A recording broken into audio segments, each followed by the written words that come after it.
The Yankees are headed to the playoffs, but not all is well in New York. The Yanks fell 3-1 to the Orioles today, and Aaron Judge again couldn't muster home run number 62. Judge finished 0 for 3 with a walk in the game, and New York scrapped out just a single unearned run in the 5th inning. Judge and the Bombers have just 4 games remaining down in Texas to try and grab hold of that elusive AL home run mark. Speaking of struggle, the Mets having trouble with the Braves. We pick it up bottom third, 3-2 Mets, bases loaded, and Travis d'Arnaud grounds a single up the middle to plate 2. Austin Riley and Ronald Acuna score. The Braves lead at 4-3, and that was it for Chris Bassett after 2 2/3 and 4 runs. Later on, Matt Olson facing Seth Lugo, crushed. Out to deep right center field to the chagrin of Buck Showalter. 5-3 Braves in the 6th, and high 5 time for Atlanta. Top 9, Kenley Jansen against Jeff McNeil. Well struck off the bat, but Acuna is there in the gap. And it's celebration time for Atlanta after a 3-game sweep. The Braves revved up with the NL East lead and just 3 games to play. Syracuse football wouldn't be complete without tailgates. Longtime SU fan Mark Capello knows that best. His tailgate is one of the biggest you'll find outside the Dome on game days and has been a fan favorite for over a decade. I think the best thing about it, honestly, is just like the camaraderie around like the group of people who we've gotten the opportunity to become friends with because of coming here. This season, the game has changed for Capello. With the NCAA allowing athletes to profit from their name, image, and likeness, Capello's tailgate has a new identity as Enrique's Syracuse tailgate. For Mark Capello, the Syracuse tailgate started out as a fun idea. But now with real dollars and NIL opportunities involved, Capello and this community are giving back to deserving athletes and building relationships along the way. Enrique Cruz Jr., an offensive tackle for the Orange, is the new face of Capello's tailgate. Cruz and other Cuse athletes like men's basketball forward Benny Williams make paid appearances either in person or via video. Let's go Orange. B. Wagner. Capello said Cruz, with his history of working on breast cancer awareness initiatives in Chicago, was an easy pick for a representative. Got about a dozen responses, and Enrique's absolutely stood out. He just hit all of the right buttons. With Cruz compensated for appearances and Capello now growing a community, it's safe to say what they call the fine mess has benefited all parties involved. Reporting from Syracuse, Carter Bainbridge, NCC News. Welcome back to Gov Fuller Field as we head on to the top of the 6th inning. The post-draft roster crunch has hit teams around the Cape in different ways. For YD, that meant calling up a familiar face to see if he'd like to return to the Cape for year number 2. Unfortunately for infielder Zach Liu, that call came just 4 hours shy of when he was set to board a cross-country flight from his native California to come up to the Cape. However, this wasn't a baseball-related flight. Liu was simply coming up to spend a week-long vacation with his extended family. Instead, when YD manager Scott Pickler rang him up, Liu jumped at the chance to come back to YD after spending 24 games here last summer. Liu said he just couldn't turn down another chance to play for Pickler and the Sox. Liu's now been a fixture in this lineup since the middle of this month, and for a YD team making its final push to the playoffs, Liu's contributions have meant that much more. Guys? Well, the Commodores are due up to bat for the second time today in a 0-0 game between Falmouth and Bourne here in Game 2 of the first-round Cape Cod Baseball League playoffs, and the first game in the postseason to be played at Gov Fuller Field since 2019. Exactly 3 years ago today, the Doors played Katuitt at this field in Game 1 of the 2019 semifinals in a series that Falmouth would eventually lose. No Cape League in 2020 and no playoffs for the Doors in 2021 kept these fans waiting for quite a while, but they're being rewarded now with the Doors facing the division rival Braves in the first round, and Peyton Stovall, the DH and number 5 hitter, stepping up to the plate here in the second inning to lead things off against left-hander Hunter Furtado. A leadoff single by Alex Mooney in the first inning went nowhere despite 2 stolen bags from Falmouth shortstop. Mooney was stranded at third, and the inning was ended as Stovall takes low for ball 1 here in the bottom of the second. Get used to this guy taking pitches. He was hit by a pitch twice yesterday and walked after falling behind in the count 0-2. 1-0 delivery to Stovall. This time he takes a strike, and it's 1-1. So one hit for each team so far. Bryce Eblin had a leadoff double for Bourne in the first, but was also stranded at third base. No score so far. 1-1, Stovall takes another strike, a breaking ball on the outer half, 1-2. Good frame job there from Alan Espinal.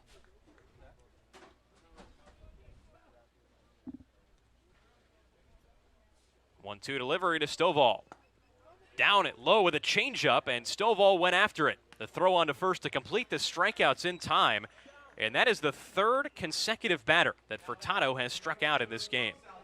Where have we seen this one before?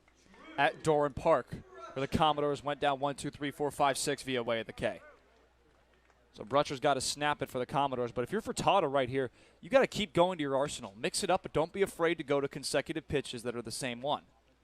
First offering to Brutcher. Just did miss the outer half, but not by much. It's 1-0. So Brutcher playing right field today. Just had what ended up being a very, very solid Cape League season for this University of South Florida Bull. Started out with a very difficult June, was hitting 135 at the end of the month, but statistically was the Doors' best hitter through the month of July. Played almost every day, hit 325 last month. 1-0 pitch, sky into left, down the line. Slight giving chase, now rounds it off towards the foul line. He tumbles and makes the grab. Well, the wind gusting through here at the Gov played tricks on Evan Slight out in left, but he recovered to make a miraculous play for out number 2 in the bottom of the second and rob Drew Brutcher of extra bases. Miraculous plays in the Bourne outfield is going to be a theme of this series. We saw fantastic defense in center from Nelson Taylor yesterday. Right now, first day today, it's Evan Slight in left.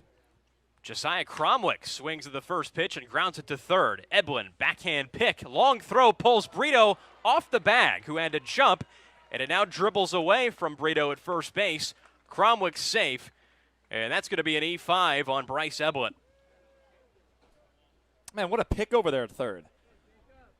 Give credit to Chris Brito for even making that close over there at first, because he pulled that down and stepped on the bag. That's an athletic play, but because it was so athletic, that's why he lost the ball. Brito snow-coned it right on the lip of the glove as he leapt up, and then when his feet planted back down on the bag, it was just enough momentum to skew that ball loose out of the glove. The first error of the day belongs to Eblin over at third base as Jacob Walsh takes the first pitch for ball 1 inside 1-0. And you figure for Eblin, who injured his finger on August 3rd on a headfirst slide into first base and then missed the next 2 games, there might be a little bit of rust defensively over there at third base. 1-0 to Walsh is up high, 2-0. So Cromwick with a lucky bounce over there at first base, and Walsh at the plate, who had a great game yesterday, 2 for 4 with a run and 2 driven in on a double. 2-0 to Jacob, caught the corner for a strike, 2-1. Had a lot of success at Doran Park this year, trying to duplicate that at the Gov, where his numbers aren't so great, especially against Southpaws. 2-1 delivery to Walsh. Swing and a miss. Went down to a knee with that breaking ball. 2-2. Nasty from Furtado. But the count's even on the Falmouth first baseman. You talked about his numbers against lefties as well. Walsh on the year hitting .093, at least in the regular season against left-handers. 4 for 43 at the plate. 2-2 delivery. Grounded softly to second. Kuroda Grauer. Underhand flip to first, and that ends things for the Doors in the bottom of the second. Well, Falmouth gets a 2-out error, but can't do anything with it. It's 0-0 as we head on to the top of the third here in Game 2 with Moylan, Espinal, and Eblin. 8-9-1 for Bourne, due up when we return. Alongside Jacob Morris, I'm Carter Bainbridge. We're still in the first half here in Conti Forum. It's 26-26 between Syracuse and Boston College. And fittingly, on what's being celebrated as Karate Kid night, neither one of these teams has really landed that crane kick blow. With a long run in this game, it's been very even. Both teams struggling for points, but now it's Syracuse. Judah Mintz heading back down the court left to right. Feeds Brown top of the key, and his pass intended for Edwards in the mid-post. tipped away, but Edwards fouled as he tried to bring it down. That one goes against McLaughlin as well. And what did we say right off the rip, Carter? It's that Devin McLaughlin has been really productive when he's played for Boston College, but he leads this team in fouls, and he only plays 15 minutes a game. That's already his second. A little bit of foul trouble for the Eagles. And Syracuse in the bonus. Edwards with a 1-and-1, even on a non-shooting foul. He hits his first to make it 27-26. Syracuse ahead of BC, 3:35 to go first half. BC in its home white jerseys, maroon numerals on the back. Edwards bricks his second free throw hard off the rim. And to complete the BC uniforms, the maroon stripes down the sides. Very basic but a very elegant look for these Eagles. Zachary over to Ashton Langford, who kicks it in a league bay, far side elbow. Now back out Ashton Langford, and then a league bay. Controls far side wing, guarded by Mintz. Swings it over Ashton Langford, looks for space, gets it back to a league bay. A league bay feeds Zachary, far side wing, 3 on the shot clock. BC has to hurry. A league bay launches up a prayer high off the top of the glass.